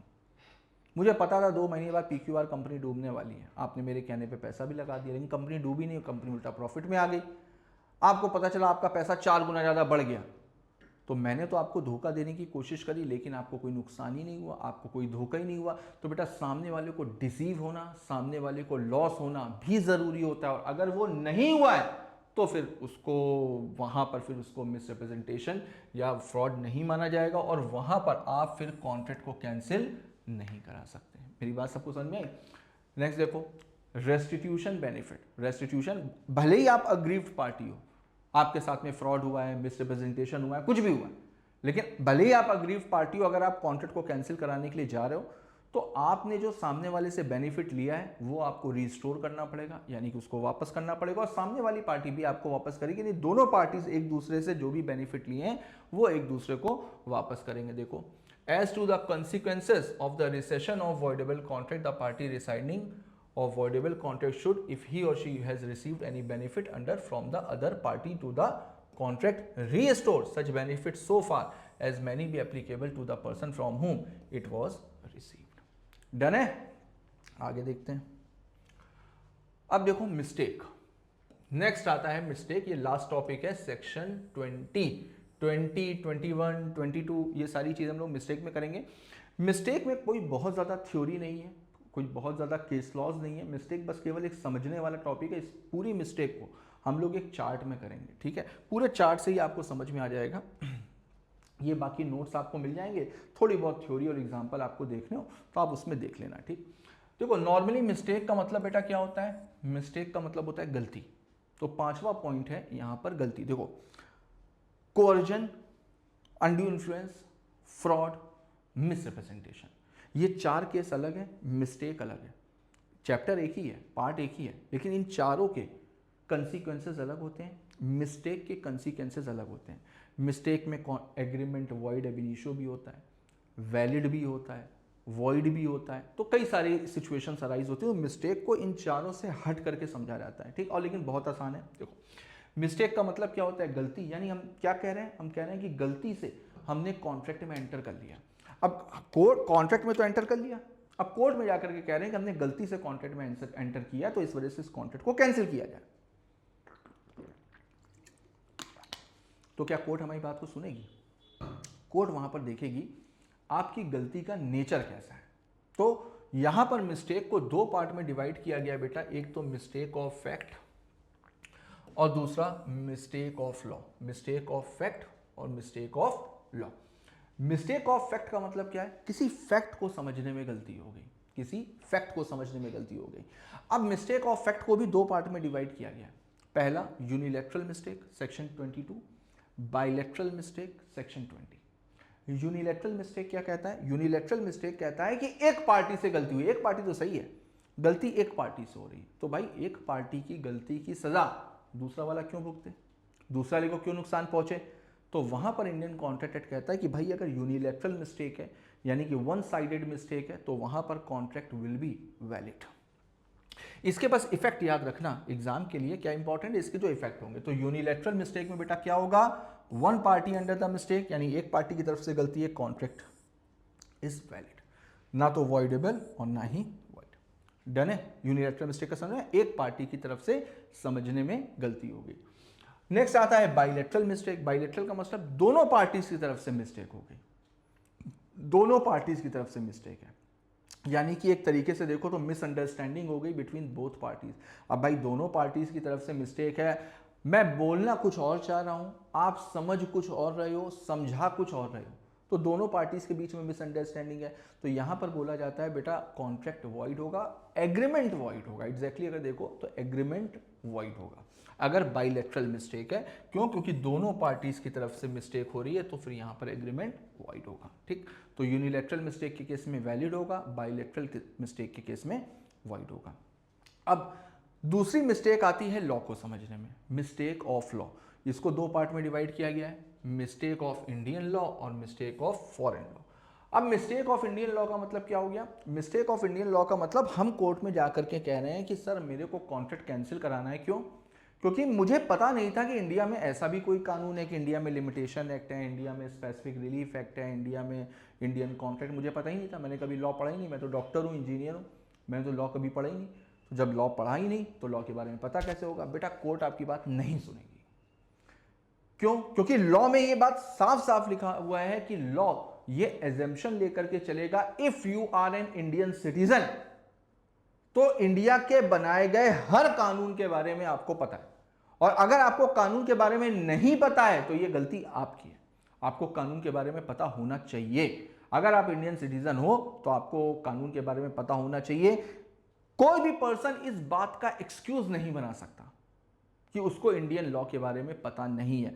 तो अगर आप कोर्ट में जाकर के ये एक्सक्यूज देते हो कि हमें इंडियन लॉ के बारे में पता नहीं था, इस वजह से हमने कॉन्ट्रैक्ट में एंटर किया, तो वहां पर कोर्ट आपकी बात नहीं सुनेगी और कॉन्ट्रैक्ट वैलिड होगा, कॉन्ट्रैक्ट वैलिड होगा। ठीक, अब मिस्टेक ऑफ फॉरेन लॉ। भाई इंडिया में रहते हैं, 25,000 कानून है, हमें सारे के सारे इंडियन कानून आते हैं, यही बहुत बड़ी बात है। अब चाइना के लॉ कहां से पढ़े, अमेरिका के लॉज कहां से पढ़े? तो भाई फॉरेन लॉ में तो गलती हो सकती है। तो अगर फॉरेन लॉ में गलती है, फॉरेन लॉ के बारे में नहीं पता था, समझ में नहीं आया, पढ़ने में गलती हो गई, उसकी वजह से हमने कॉन्ट्रैक्ट में एंटर किया, तो वहां पर बेटा बाइलैटरल मिस्टेक वाला होगा, वहां पर कॉन्ट्रैक्ट वॉइड होगा, वहां पर कॉन्ट्रैक्ट वॉइड माना जाएगा। मेरी बात सबको समझ में आई? ठीक है, लेकिन अब बाइलैटरल मिस्टेक में एक चीज समझते हैं कि बाइलैटरल मिस्टेक हो कितने तरीके की सकती है। तो बाइलैटरल मिस्टेक की भी यहां पर कैटेगरी है बेटा, सब्जेक्ट मैटर के अकॉर्डिंग भी गलती हो सकती है, मिसअंडरस्टैंडिंग हो सकती है, और पॉसिबिलिटी के अकॉर्डिंग भी मिसअंडरस्टैंडिंग हो सकती है कि दोनों पार्टीज कंफ्यूज हैं कि पॉसिबल है कि नहीं है। तो दोनों पार्टीज की तरफ से गलती हो सकती है बेटा एग्जिस्टेंस को लेकर के, सब्जेक्ट मैटर की एग्जिस्टेंस को लेकर के कि सब्जेक्ट मैटर है या नहीं, क्वांटिटी को लेकर के, क्वालिटी को लेकर के, प्राइजेस को लेकर के, आइडेंटिटी को लेकर के। मैं 69 बोलना चाहता हूं, 69, लेकिन मुझे लगा कि 69 को 79 बोला जाता है, तो मैंने 79 बोल दिया। आपको लगा 79 59 को बोला जाता है, आपने 59 को 79 समझ लिया।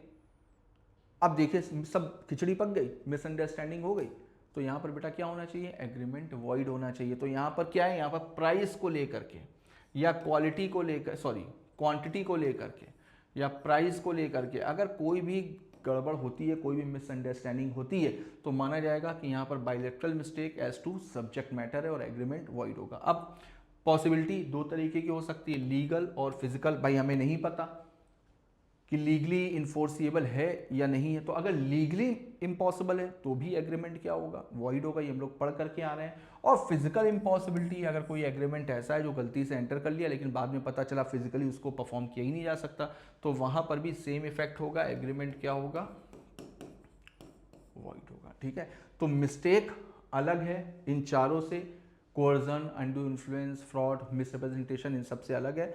तो मिस्टेक के इफेक्ट अलग अलग होते हैं, आपको बस ये याद रखना है मिस्टेक कितने तरह की होती है और इसके इफेक्ट क्या होते हैं। तो चलिए नोट्स आपको डीसी ऐप पर मिल जाएंगे, वहाँ से आप एक बार रिवीजन कर सकते हो। कुछ बच्चे पूछ रहे थे कि सर केवल नोट से पढ़ लें, नहीं बेटा, मॉड्यूल से ज़रूर, ये नोट सफिशिएंट है लेकिन रिवीजन के लिए, रिवीजन आप कर सकते हो इससे। रिवीजन आपको जल्दी जल्दी करना है, आपने पूरा कंटेंट देखा होगा, रिवीजन के लिए सही है, मैं खुद बोल रहा हूँ रिवीजन के लिए अच्छे। लेकिन बेटा मॉड्यूल से 2 बार तो पढ़ो, क्योंकि 100% तो नहीं करवा सकते इतनी जल्दी सिलेबस, कि भाई कम से कम 4 से 5 महीने का सिलेबस है। कम से कम अगर डेप्थ में पढ़ते हैं, डिटेल में पढ़ते हैं, मैं जब फाउंडेशन वाले स्टूडेंट्स को पढ़ाता हूँ ना लाइव क्लास में, हमारा जो नीव बैच चल रहा है उसमें आप समझो कि पूरा का पूरा इंडियन कॉन्ट्रैक्ट एक्ट मैंने लगभग 2.25 महीने में कंप्लीट करवाया। एक एक लाइन मॉड्यूल का, एक एक शब्द बच्चों को एक्सप्लेन किया, तो टाइम लगता है। लेकिन ये हम लोग रिवीजन सेशन ले रहे हैं, तो इस वजह से हाँ आपको रिवाइज करना है तो नोट्स आपको डीसी ऐप पे मिल जाएंगे एकदम फ्री ऑफ कॉस्ट। ठीक है, तो चलो इसको एक बार अच्छे से रिवाइज कर लेना। यहाँ पर फ्री कंसेंट वाला टॉपिक हमारा खत्म होता है। नेक्स्ट टर्न पे हम लोग टॉपिक स्टार्ट करेंगे वॉइड एग्रीमेंट। तो चलिए मिलते हैं नेक्स्ट क्लास में, नेक्स्ट वीडियो में, तब तक के लिए all the best, goodbye, thank you.